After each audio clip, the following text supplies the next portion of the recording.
Hi there, Lindsay here, the Frugal Crafter. Today we're going to make a multi-strand necklace, and I found this charm online at Consumer Crafts probably about a year ago. I just thought it was so cute, and I've been waiting to make some jewelry with it. And since I had a few people asking me for a multi-strand necklace tutorial, I thought I would do that today. So we're going to take a look at some of the materials we're going to use.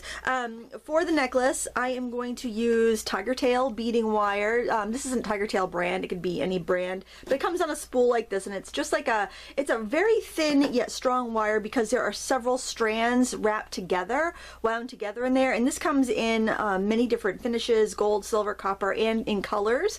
So so you can use whatever you want. I usually use silver, but I knew I wanted to use a gold clasp here, and I wanted to use kind of warmer green colors, and I'm just using a toggle clasp. You can use any type of clasp you want. I just find toggles for me are a little bit easier to manage. Because of the wire, you're going to need some crimp tubes, and that is how we secure the wire. For tools, we're going to use your 3-in-1 tools. I like to have 2 of them. I actually only think you're going to need 1 here because we don't need to open and close jump rings, but I usually just have both ready whenever I'm doing a jewelry project. And crimping pliers to close your crimp beads. If you don't have these though, on your 3-in-1 tool you see this little flat spot in there. You can squash them that way. They're not going to look quite as neat, but they'll still do the job. But once you do a lot of projects with crimp tubes, I recommend you do pick up a pair of these crimping pliers, because I think they make not only a nicer looking secure closure, they also are a little stronger.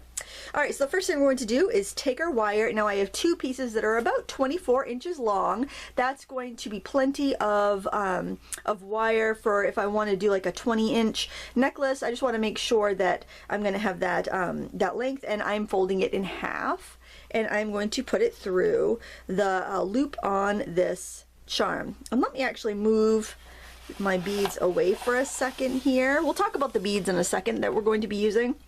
So for the multi-strand necklace, you need to have your strands, and I like to have them connected by my center charm here.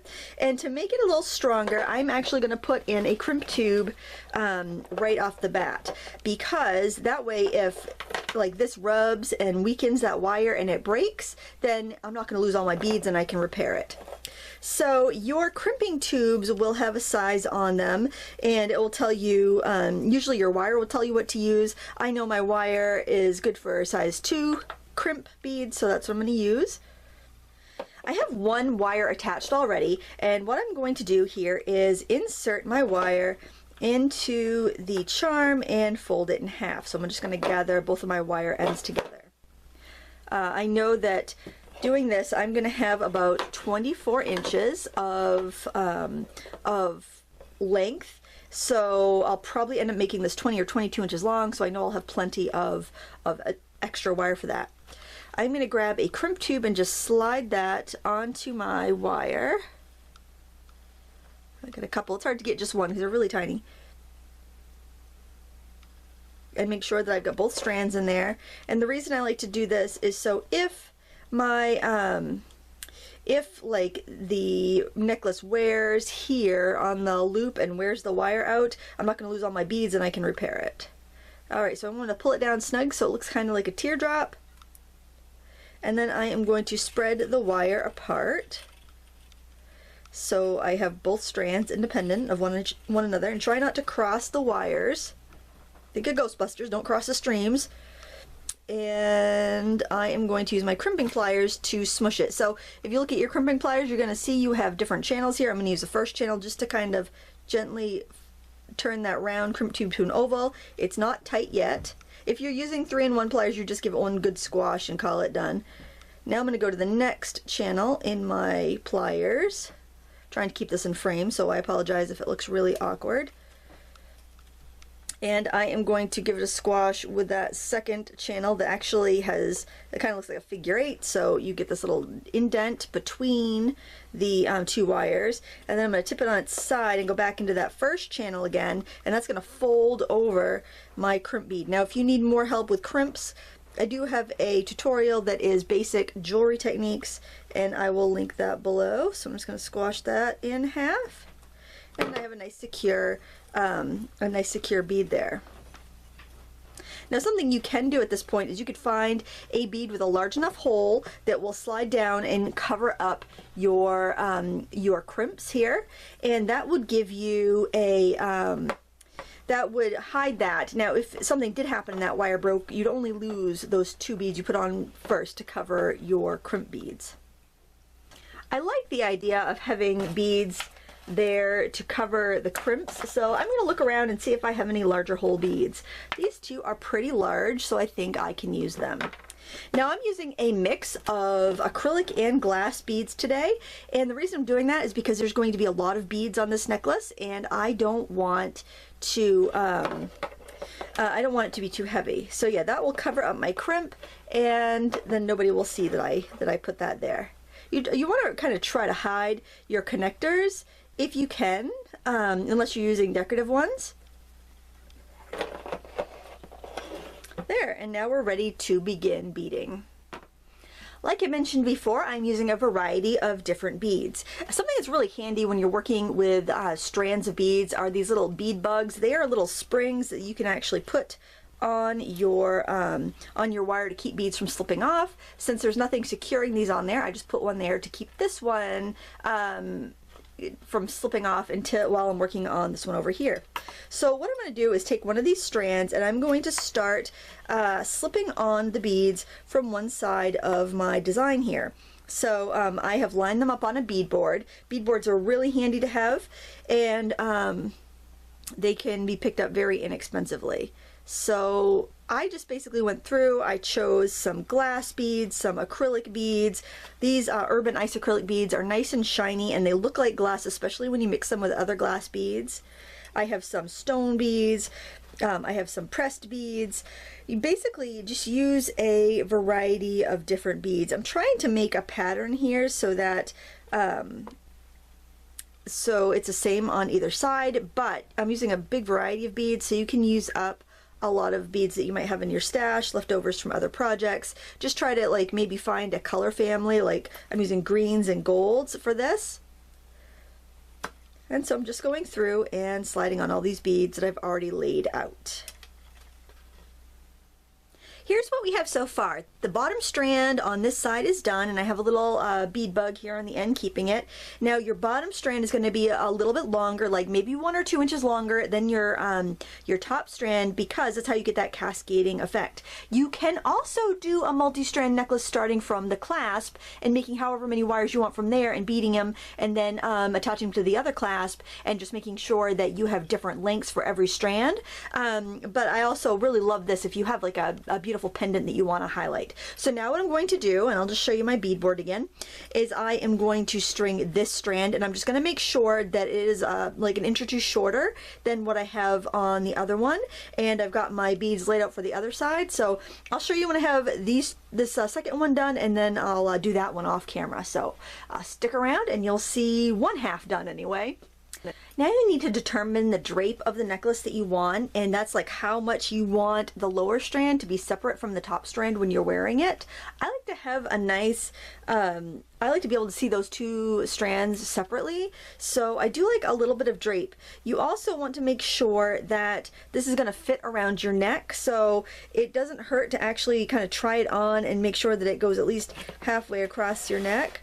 Now if I pull these straight, you're going to see we have about a difference of maybe 2 inches, 1.5 inches to 2 inches. I think I'm going to put on a couple more of these little green beads, and then I'm going to see how it reaches around my neck.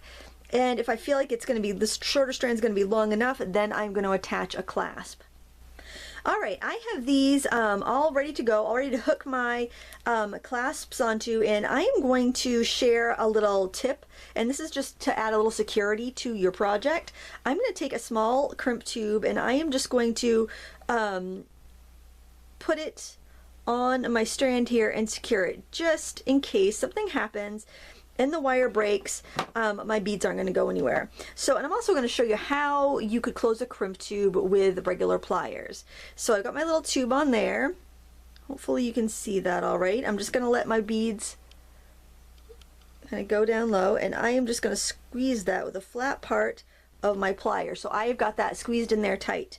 Now if you're doing any sort of necklaces where you want your beads to kind of hover, this is a great way to do that. So what it looks like is I just have a little square bead, basically. It's a little square kind of flag on there. And I'm going to do the same thing here. Now I'm going to be combining these strands together to close them, because I think 2 wires together are a little bit stronger than 2 wires on their own. So let's just squash this one down just like I did before. I love, this should be your first pair of pliers, a 3-in-1 pair of pliers, because you have a wire cutter, you have needle nose pliers, and you have the squishy flat part there. Definitely you can do so much jewelry with just that one tool. So now I'm going to grab these 2 together, and I'm actually going to grab a bigger crimp tube. I'm going to go up to a number 3, which is the size larger than a number 2, and it will just accommodate a little bit more bulk of wire. And since we are using 4 strands together, or 2 strands together, they're going to be doubled over to 4, so we just need to make sure that we have enough room for that. So I am going to slide on a crimp tube here. Now this, remember, your strings are going to be different length at this point, so you just got to make sure you go through both of them. Okay, so now we're connecting them. Now I'm going to put on my one end of my clasp. I think I'll do the flat end here, it doesn't really matter. And we are going to put that through put our wire through that hole on our clasp. Alright, so we've got the clasp, we've got our crimp ring we haven't closed yet, and then we've got our 2 strands. I'm going to pull our strands up. Now I'm going to zoom in a little bit so you can see this a little bit better, but like I mentioned before, I have a video on doing all these techniques, and it's all indexed so you can jump around to what you need. So now I've got to take these ends and I need to go in through that tube bead here, the crimp tube. There's one end in, and then we're going to do the other one. Now I just feel like when we have these 2 wires together going through the same bead, they're going to be, I feel like they're going to be stronger, and if one breaks, the strand is still going to stay on, and then you'll be able to have plenty of time to deal with repairing it. Since we put the other little crimps below that, we don't really have to worry about losing any beads. It'll be very easy to repair, because you know, beads can be expensive. You put your time into it. You want to make sure that if something does happen that you can fix it. Okay, so now again I am going to close my crimp here. On there, we're going to go in the first channel, just give it a little squash to make it oval, and then we'll go to the next channel to make it into kind of like a figure 8, so you get that little crimp in the middle, and then turn it on its side, and then we'll just use that first channel to fold it in half, and hopefully won't break it. There we go. And I just give it a little tug and make sure it's secure. If you're sure you have it on there nice and secure, then you want to trim it close. Now I used to take the tails of the wire and feed them down through the previous beads, but I found that they always seem to come undone and then they poke. So instead now I do the individual crimp beads on each strand, and then I just trim it close so that I have a nice neat finish just like that. One side of the necklace is done and the other side is done the exact same way. So I'll just remove my little felt there. I will go ahead and bead those 2 strands, and I will put on this toggle the same way I did this end, and then we'll be back and you'll see the necklace complete. When you go to measure your strands to make sure they're the same as the opposite side of your necklace, rather than counting beads, I recommend that you actually hold them up to one another to make sure you have the same length. And the reason I recommend that is if you use these filler beads, these are e-beads. If you buy your beads at a craft store, like most of us do, we just go and buy a package of beads.